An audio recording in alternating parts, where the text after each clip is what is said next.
Hi everybody, I'm back to share with you my first altered Tim Holtz configuration box. I wasn't entirely sure what to do with this and I was just messing about really, so it's ended up being quite eclectic, just a little bit of this and a little bit of that.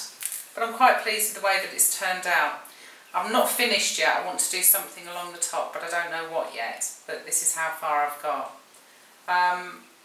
What I did first of all, I covered it with the Tim Holtz Lost and Found paper and then used some of the tissue paper to bind the boxes together. The first box at the top here, I've just used a Jenny Bolan cotton reel and I've put some twine around it and a little Tim Holtz key, pin and a button. And this one here, there's a prima flower and some bead chains, some flat back pearls, a fleur-de-lis and a little tag at the back that says Inspire. This one's quite cute. I used a cane coat little bird and then I die cut a little bird cage and stuck it at the back, and a prima pearl. This one I've just used one of the, I think this was a Tim Holtz bottle, and I filled it up with it looks like rock salt, and it may well be rock salt, and then I used a rubbing on the front of it. And the next box here, the next little one, there's a Tim Holtz key in there and a button and some bead chain and some glass beads. And down here, I don't know if you can see this, I cut out an image of a vintage little boy because I thought he looked quite soulful. And then I've put a Tim Holtz philosophy tag there and a light bulb. And again, I don't know if you can see, but there's a little stick pin with a little piece of the Tim Holtz photo ribbon. And then this one I kept quite pretty. There's just a couple of mulberry flowers and a butterfly.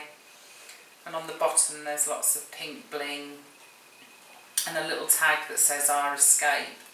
And again, this was Tim Holtz crystal, and I've just sort of cut a little hole into the top of the box and pushed it in and glued it, and it's held it fast.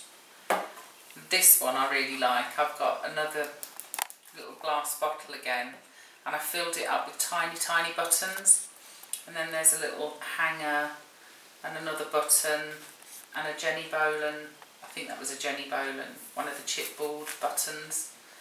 And there's a metal tag at the back with some antique writing on it. And then the largest aperture, I've cut out a vintage little girl, again to try and match with the little boy on the other side. And there's a tag and prima metal flower and a couple of prima pebbles and a pearl hat pin, and in the corner there's one of the Tim Holtz pen nibs.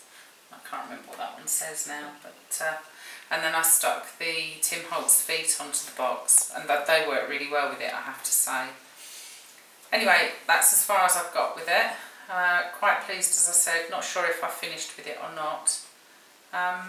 Anyway, thank you very much for watching, and see you again soon. Bye!